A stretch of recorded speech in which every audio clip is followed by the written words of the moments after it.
Belakangan banyak rumor mengatakan bahwa jet tempur Rafale pesanan Indonesia salah satunya sudah selesai dibangun. Beberapa media luar mengatakan bahwa Rafale pertama Indonesia sudah bisa dilihat di pabrik pembuatnya. Jet tempur Rafale pertama yang ditujukan untuk Angkatan Udara Indonesia telah terlihat di fasilitas manufaktur Dassault Aviation di Bordeaux, Perancis.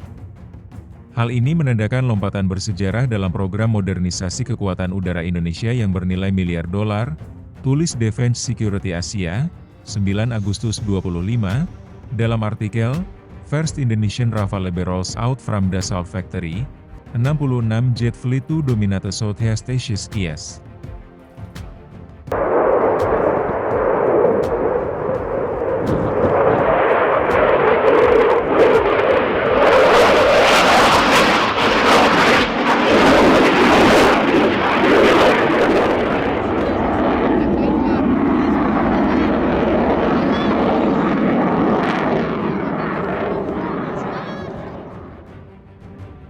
Rafale pertama Indonesia bernomor seri T0301 dengan kursi ganda. Rumornya, pertama kali terlihat pada 30 Juli 2025. Tapi sekarang sudah bukan lagi rumor, karena TNI AU mengkonfirmasi keberadaan pesawat itu. TNI AU lewat unggahannya di Instagram, 11 Agustus 25, menyampaikan bahwa pihaknya telah mengirim personel ke Perancis. Pengiriman personel ini adalah bagian dari kesiapan Indonesia sebagai operator baru jet tempur Rafale. Personel-personel yang dikirim terdiri dari pilot maupun teknisi untuk belajar semua yang berkaitan dengan jet tempur asal Perancis itu. TNI AU terus memantapkan kesiapannya menyongsong kedatangan Rafale melalui program Pilot Training Batch 1 dan Organizational Level of Maintenance, OLM, Technical.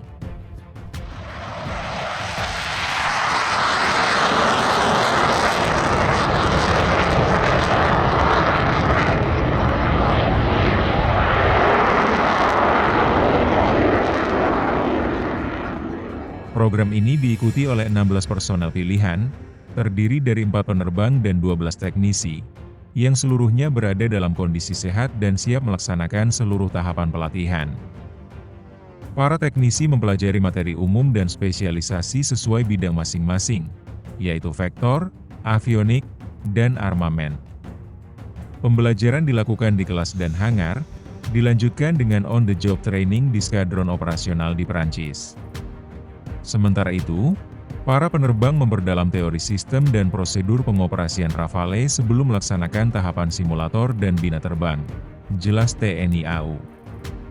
Mulai 20 Agustus mendatang, para penerbang dijadwalkan melanjutkan pelatihan di Pangkalan Udara Saint-Dizier hingga Desember, untuk menguasai simulasi misi dan latihan terbang secara penuh.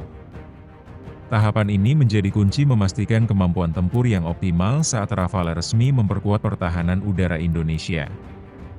Dengan persiapan yang terukur dan terintegrasi, TNI AU menegaskan komitmennya membangun kekuatan udara yang modern, ditopang oleh personel unggul yang siap mengoperasikan alutsista generasi terbaru demi menjaga kedaulatan wilayah udara nasional. Jika semua sesuai jadwal, Indonesia akan mulai menerima jet tempur Rafale di tahun 2026.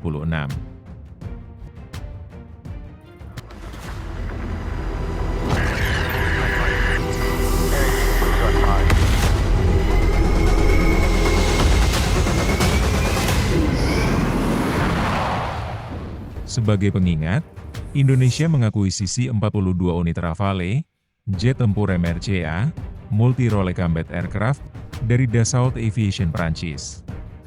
Sebagai jet tempur MRCA, perang Rafale banyak karena dia dapat mengemban berbagai macam misi. Seperti, superioritas udara, memberi dukungan darat, bahkan sampai misi anti kapal. Untuk menjalankan misi-misi itu, Rafale perlu membawa berbagai macam persenjataan, mulai dari rudal sampai bom. Itulah yang menjadi daya tarik lainnya dari jet tempur ini, yaitu mampu membawa berbagai macam persenjataan. Keunggulan lain Rafale adalah kompatibilitasnya dengan berbagai jenis senjata. Dia bisa membawa rudal Meteor, Mica, Scalp, AM-39 Exocet, dan banyak lagi, kata Kemhan RI, 9 Januari 24, Dalam artikel, Perdana Menteri Prabowo datangkan 42 pesawat tempur Rafale dari Prancis. TNI AU akan makin mengerikan. Kedatangan Rafale Indonesia pun menjadi pembahasan di negara-negara tetangga. Jet tempur ini diyakini menjadi salah satu pengubah permainan, paling tidak untuk kawasan Asia Tenggara. Salah satu tetangga Indonesia yang menyoroti kedatangan Rafale adalah Malaysia, lewat media Defense Security Asia. Defense Security Asia, 25 Desember 24, dalam artikel, F-35B, Rafale, F-15X, Gripen EF bakal ubah keseimbangan kuasa udara di Asia Tenggara, menyebut Rafale dengan jet tempur baru lainnya di Asia Tenggara buat Malaysia was-was.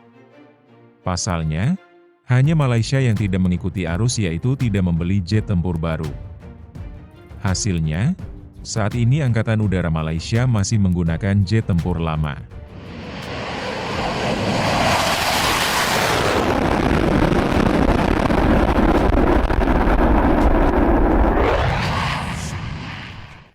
Tindakan beberapa negara Asia Tenggara yang mengakuisisi jet tempur MRCA dalam beberapa tahun terakhir akan semakin meningkatkan tekanan terhadap Malaysia, jelasnya.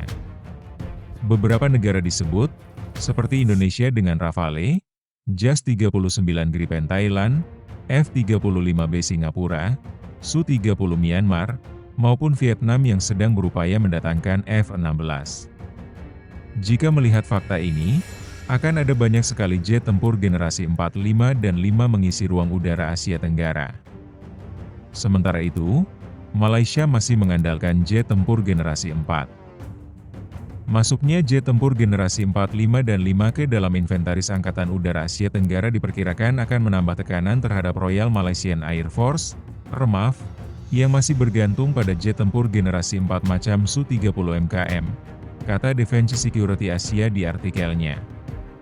Tekanan itulah yang mendorong Malaysia untuk mengejar ketertinggalan, memodernisasi angkatan udaranya dengan jet tempur baru.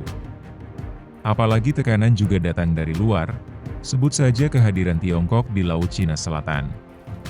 Cina sudah berani mengerahkan jet tempur generasi 5 J-20 miliknya untuk berpatroli di Laut Cina Selatan. Butuh kompetitor yang kuat untuk menghadapi jet tempur generasi 5 macam J-20.